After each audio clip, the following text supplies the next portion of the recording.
Hello everyone and welcome to today's video. Today I am doing a deep dive into the 2024 election for the state of Oregon. In 2020, Joe Biden won the state of Oregon with a margin of victory of 16.1%. In 2016, Hillary Clinton won the state of Oregon with a margin of victory of 11%. And in 2012, President Barack Obama won the state of Oregon with a margin of victory of 12.1%. As of today, for the 2024 election, there's not been much polling data done actually for the state of Oregon. The only poll I could find was from a Republican-affiliated poll back from early July. So that poll certainly isn't really too relevant right now. So there really isn't too much polling data for this current election cycle to go off of. So in that regard, we're pretty much flying blind. But we're going to go over the data we have from the past elections and the nation as a whole right now and kind of go from there. As for the average margin of victory in the state of Oregon between 2020, 2016, and 2012, it's around 13.1% of the vote is the margin of victory for the Democrat in Oregon. As the national vote for president itself, in 2020, the national popular vote of the country was won by the Democratic candidate Joe Biden by about 4.4% of the vote. In 2016, Hillary Clinton won the nationwide vote, the popular vote, by 2.1%. And in 2012, President Barack Obama won the national vote by 3.9%. This is important because as we look at the current polling average right now Kamala Harris is actually leading in the popular vote by 2.2%, which is pretty much on par with what Hillary Clinton was able to do in 2016, where she lost a nearly close election. The average margin of victory from the national vote, of course, the last three elections, has been about 3.5% of the vote or so. So right now, it seems Harris is overperforming slightly Clinton in 2016, but underperforming Obama and Biden in 2012 and 2020, respectively. In 2020, Oregon compared to the national vote, so what this means is D plus means how much the state of Oregon voted more Democratic than the popular vote of the country. So as I mentioned, in 2020, Joe Biden won the popular vote by 4.4%. In 2020, the state of Oregon voted 11.7% more Democratic than the popular vote.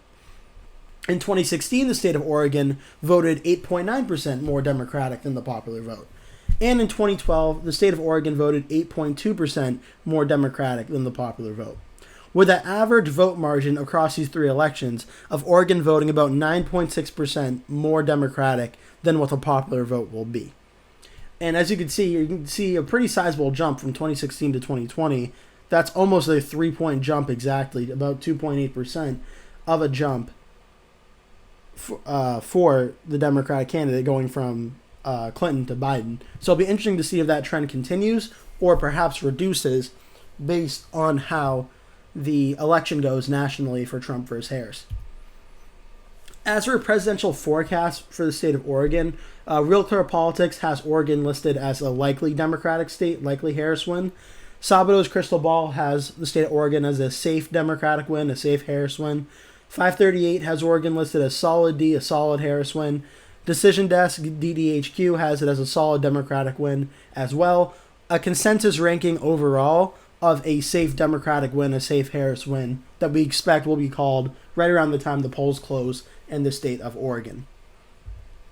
As for some key counties I'm watching for in the state of Oregon, first I'm going to start with the state of Marion County, where in 2012, the county of Marion County was won by Mitt Romney by 3.2%.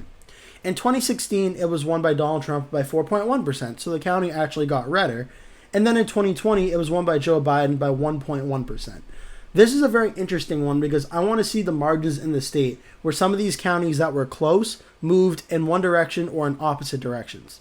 Marion's particularly interesting to me because, like many of these counties, it is a suburb of the Portland, Oregon area. So I want to see how that county is going to move. And just to show you where Marion County is, here's 2020, here's Marion County right here. This county, Multnomah County, this is where Portland, Oregon is. So as you can see, Marion's pretty close to being a suburb of it. I'm also going to get to Clackamas in a second as well. But as I mentioned, 48.8 to 47.7 Biden over Trump in 2020. In 2016, Trump won at 4.1 points, 46 to 42 over Clinton. And in 2012, it was 50 to 46 Romney over Obama. So that's a county that it trended red from 12 to 16 and then trended blue from 16 to 20. I'm interested to see how it trends from 2020, if it gets more Republican or possibly more Democratic. Perhaps there's a influx of votes in the suburban Portland area that I'm looking forward to see on election night if that translates. So that's Marion County. I think it's a very, very interesting one. Now I'm going to look at Wasco County. Similar in a way, but it actually is a county that got much redder from 2012 to 2016, going from 0.2 to 8.8. And then in 2020, it went down to 3.1. This is what I'm interested in seeing. Does that 3.1% get smaller? That's the main thing I'm watching here to see if that happens. So Wasco County, I'm going to find it right here. In 2020, 3.1, 49.8, 46.74. Trump won it by 3.1. As I mentioned, 2016, it was a lot redder at plus 8.8 for Trump. However, one thing noticeable here is Trump got 48, Clinton got 39.96, 11.28% here was third party. When we go into 2020, it's 49.79, so Trump went up by about 1. Biden had 46, so Biden made up about 7 points in this county that Clinton was not able to win. And that's going to be interesting to watch. There probably won't be as much third-party vote in 2024 as there was in 2016, but could there be more than 2020? That's something we're going to watch for. And also, just in 2012, really quickly, 0.17 for Romney. I rounded up to 0.2. As you can see, is a 1 point win, or less than 1 point win, about 0.1% win. Very, very close. So that's one I'm watching for as well. That was Wasco. Now we're going to look at Tillamook County, where in 2012 it voted for Barack Obama by 4.9%, voted for Romney in 2016, or for Trump, in 2016 by 5.6%, and then in 2020 voted for Trump by 1.7%. Again, another county where it was blue in 12, voted for Trump in 16, and still voted for Trump in 2020, but the numbers went down a pretty sizable margin. I'm looking forward to see if that continues or gets redder. That's one I want to watch for as well. Tillamook is right here on the Pacific Coast, and as I mentioned, 4.9 Obama versus Romney, 50 to 45. 2016, 47-41. Again, a lot of third-party undecided vote. And then in 2020, 49-47. Biden making up a lot of the third-party vote that Clinton was not able to. The main question will be in this one, does that third-party vote still go to Harris the way it went for Biden? That's what we're watching for there. Now we come to the county that I'm the most unsure of how to pronounce its name. I'm going with Clackamas. I believe it's Clackamas. I'm almost 99% sure I'm saying that wrong. So if you're from Oregon or from this county, please correct me. That's totally fine. But it's an interesting county because it voted for Obama in 2012 by 3.6%. It then voted for Clinton over Trump by 6.4% in 2016, and it voted for Biden by 11.1% in 2020. I have no doubt in my mind this county is going to go blue on election night. I'm interested to see what the margin will be. Because, as you'll see in a few minutes, I'm trying to find out how Oregon will vote, because there really isn't much polling data to go off of. And I'm interested to see if this county is a sign that Harris is outperforming or underperforming Biden. And I think a county like this should be a pretty good idea, because I'm going to show you the map now. Clackamas County is right outside of Portland. It's the county actually closest to it. Multnomah, it's the closest to it. It's 53.96, so about 54% of the vote, to Trump's about 43% of the vote. 11-point win. And you look at 2016, it was 47.7 to 41.3. Lots of third-party vote there as well. A lot of it made up for Biden in 2020, and got a little bit more than Clinton did. In 2012, when it was Obama-Romney, it was a more suburban county, it was a 3.6% win. So what happened here is the difference between Obama at 50 and we look at Biden in 2020 was about 4 percentage points. The difference between between Romney and Trump was about 3 to 4 percentage points as well. So I'm interested to see, does the third-party vote there continue to go for Harris over Trump, or has Trump made some inroads in a county like this where it is likely a suburban county? That may give a potential sign at how the election is going across the country. If Trump is improving in this suburban county, is he improving in other suburban counties? If he's doing worse in this county, then perhaps that's a sign Harris is overperforming even Biden's numbers in some suburban counties, and that is something that I'm going to be watching for on election night. Lastly, we have the county of Deschutes, where it was won by Romney by 6.7% in 2012, 3.3% by Trump in 2016, and then 8.2% in 2020 by Biden, a massive swing. And I wanted to look at this county because of the massive swing of this county, and I found that very, very interesting. Deschutes we're looking for right now is, I thought it was over here. It's right here. Here it is. Here's Deschutes County. I'm still thinking of Washington, the one I just did before this. Biden won at 8.2%, 52.67, 44.43. And we look at 2016, it was 46-43. Again, in case of a lot of third-party vote, undecided vote coming in for Biden in 2020. How does that happen in 2024? Will it happen the same way it did before? Or will there be more of a split? That's what I'm watching for. 2012, Romney won it over Obama, 51.8 to 45.13. Romney getting a majority of the vote in this county, something that Trump has not had as much luck in doing in a county like this, getting a plurality in 2016, and then flipping a lot in 2020 where Biden got a majority of the vote there. So that one's I'm watching for to see what the numbers are. Kind of similar to Wasco and Clackamas with how the undecided and third-party vote goes in this election, and does Harris improve on Biden's numbers, or does Trump improve on his own numbers? So those are just 5 key counties that I'm watching for on election night. It's interesting because it's a very Democratic state, so I'm not sure if they give much of a sign for how the election's going, but I think it could be interesting enough where maybe, just maybe, it may have some potential insights that at the 11 p.m. hour, it's kind of late in the night, but maybe Oregon can give a sign to maybe how some swing states that will not be called yet could be going. So now we're getting into the Democratic and Republican Party vote percentages in the state. In 2020, Joe Biden got about 56.5% of the vote statewide. 2016, Hillary Clinton got 50.1% of the vote statewide.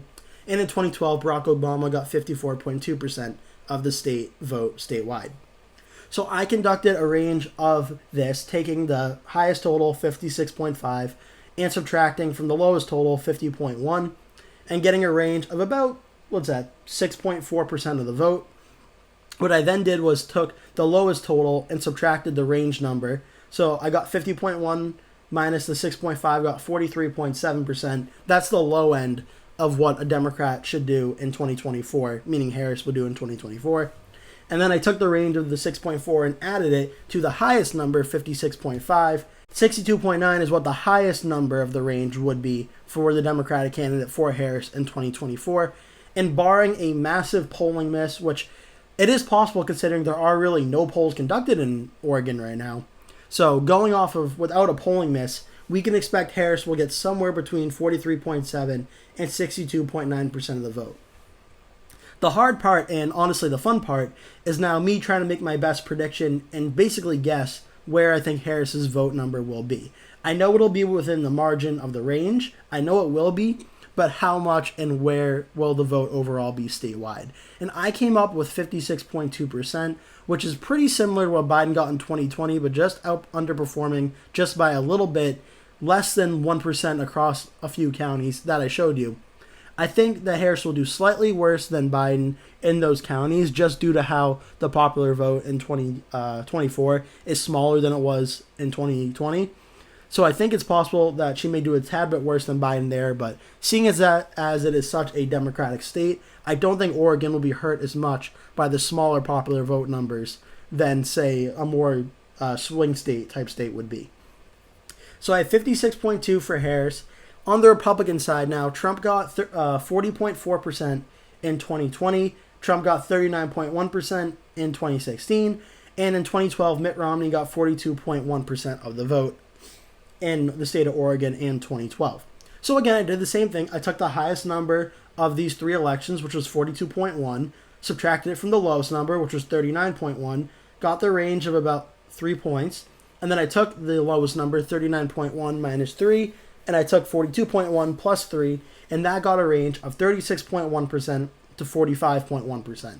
Barring a massive polling miss, I'm very confident that the Republican Trump's vote totals will lie on election night somewhere between 36.1 and 45.1. The question is, again, predicting where amongst that range the vote number will fall. I came up with about 40.7%. Just how I mentioned how Kamala Harris underperformed by about 0.3. I think that 0.3 goes into Trump's column, boosting his numbers very, very slightly, where the election is very similar to 2020, but Trump just overperforms by just a few hundreds of votes to few thousands of votes in some of these key counties, just enough to give him a little bit of a boost. So on election night in the state of Oregon and its 8 electoral votes, I have Kamala Harris winning the state of Oregon with 56.2% of the vote to Donald Trump's 40.7% of the vote, with a margin of victory of about 15.5%, which is pretty much in line with some of the other election results I showed you, where 2020, Biden won the state by 16.1, Clinton won it in 2016 by 11 points. 15.5 is certainly closer on the Biden end than the Clinton end, but still subtracting a little bit of support in some of these suburban and key areas. So that's 8 electoral votes added for Kamala Harris. I have now done 2 states in my deep dive of the 2024 electoral map series, where it is Washington and Oregon added to Harris's column. That gets Kamala Harris up to 20 electoral votes. Donald Trump is still sitting at 0 because I have not done any Republican states at this time. And if you want to see Trump get some states, you're going to have to stay tuned, because I don't believe any states will be going for Trump anytime soon in the next day or so, because I'll be doing the state of California next. And as a little tease, I don't think California will be going for Trump, so you're going to have to wait at least one more day to see Trump win a state in the deep dive series. But nonetheless, I hope you stay tuned and watch these, because I think it'll be a really interesting series to do leading up through Election Day. And the way I scheduled it out, I should be finishing this series about 1 to 2 days before the election, so hopefully you stay tuned for that. In the meantime, that is what I have for you today in this video. Thank you so much for watching. And I also am going to just add a clip from my just released election night video, where I go over the 11 p.m. poll closings, with which Oregon is a part of, and I show you how I think the night goes in the state of Oregon and when the polls are closed and the projection is made in the state. So please stay tuned for that. Thank you.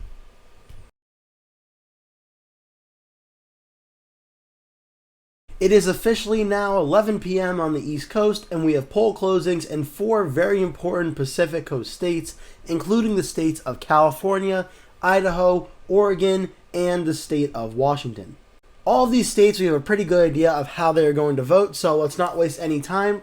Let's jump in and make some very important projections.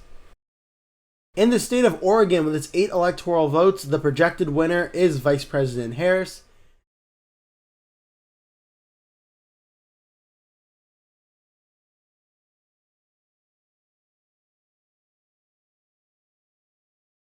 That will do it for today's video. Thank you so much for watching. If you enjoyed the video, please remember to give it a like. And if you really liked it, please remember to click the subscribe button. And make sure you turn post notifications on so you always get notified when I post a new video. That way you never miss one. Also, please remember to share this video with your friends and family if you really like the video. And remember to stay tuned, because I'll be posting at least one video every single day leading up until Election Day, so I'd really appreciate it if you keep coming back and watching those videos. Thank you so much for watching, and I hope to see you in a future video.